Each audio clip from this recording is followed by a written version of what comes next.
नमस्कार दोस्तों। हम आपको आज क्लास 10th के मैथ का चैप्टर 2 शुरू कराने जा रहे हैं और जिसका नाम है बहुपद। बहुपद की परिभाषा क्या होता है? बहुपद चर तथा अचर संख्या के सम्मिलित रूप को बहुपद कहते हैं। चर संख्या कौन सी होती हैं? जो x y z p q r जितनी भी ABCD मतलब जिनके मान फिक्स नहीं हैं, हम गणित के अंदर उनके मान कोई सा भी मान लेते हैं।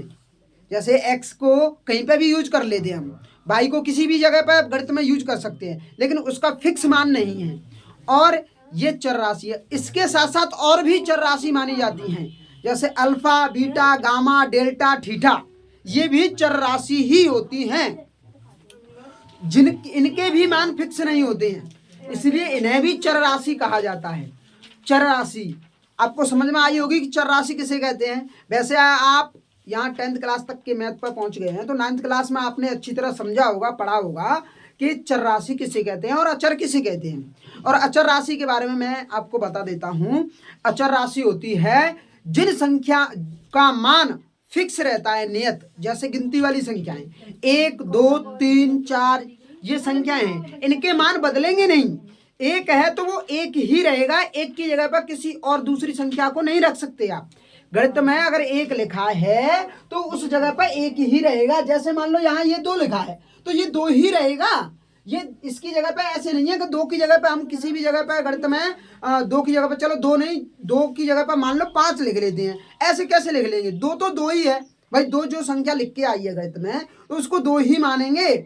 लेकिन एक्स वाई जेड जो भी संख्या लिखी होती हैं, उन संख्याओं में आप बदलाव कर सकते हो, उनमें उस जगह पर कोई भी मान रख सकते हो, कोई भी मान मान सकते हो। इसी तरह चर राशि और अचर राशि आपको समझ में आई होगी।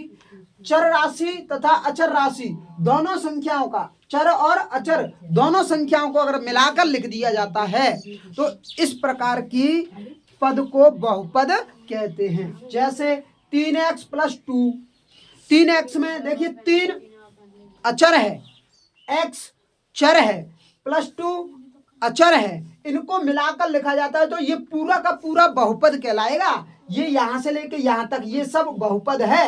3x + 2 बहुपद की घात। अब आगे लिखेंगे बहुपद की घात। बहुपद की घात है चर की अधिकतम घात को बहुपद की घात कहते हैं। चर की अधिकतम घात को बहुपद की घात कहते हैं। जैसे 2x² + -3y + 2 में बहुपद x, इस जगह पर चर भी कह सकते हैं। में चर की अधिकतम घात,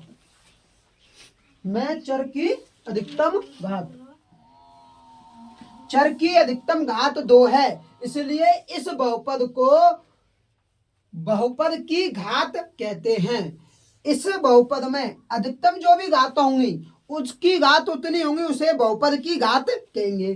तो जी द्विघात है ना, तो इसमें इन 2 घातों को इस बहुपद की घात कहेंगे। ये द्विघातीय बहुपद हो जाएगा। 2 घात है, ज्यादा तो ज्यादा 2 घात है, घात तो जापू एक घात अथी पर, लेकिन ज्यादा घात को न पे बाकी आधार पर नाम दो जाएगा पूरे बहुपद को। जब पूरे बहुपद का नाम होगा अब द्विघातीय बहुपद। इसके बारे में हम आगे और भी परिभाषा लिख रहे हैं, समझ रहे हैं। समझिए, देखिए, एक रैखिक बहुपद होता है, इसके कई प्रकार होते हैं घातों के।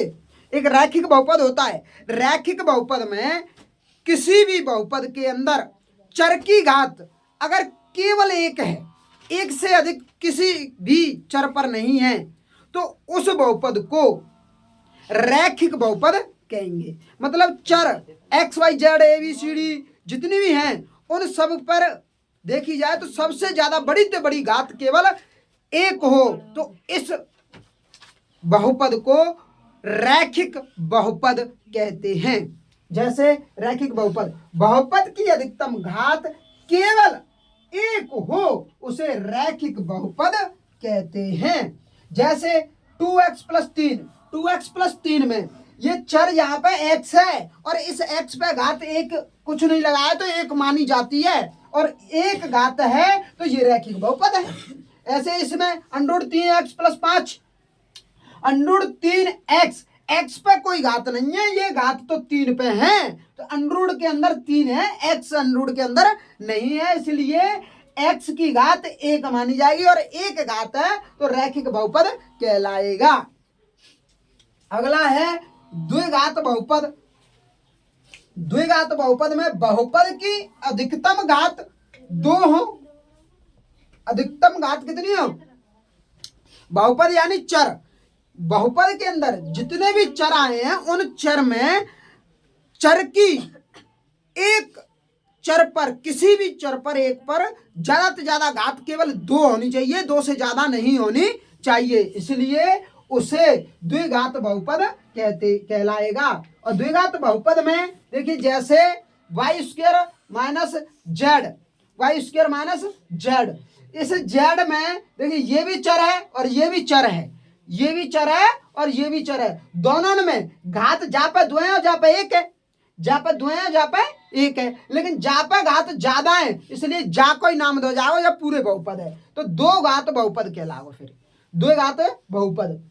ऐसे ही त्रिघातीय बहुपद होता है, बहुपद की अधिकतम घात 3 हो, किसी भी बहुपद में चर पर अधिकतम घात कितनी होनी चाहिए? 3 घात हो, त्रिघातीय बहुपद कहलाएगा। जैसे y square minus 2y square plus 3y minus 4, ये पूरा का पूरा एक बहुपद है। इस बहुपद में चर बाई की घात 3 है, इसलिए ये पूरा त्रिघातीय बहुपद कहलाएगा। ये घात तो इस पर भी 2 भी है 1 भी है, लेकिन यहाँ बड़ी से बड़ी घात केवल 3 है, इसलिए इसे त्रिघातीय बहुपद कहेंगे। फिर रुको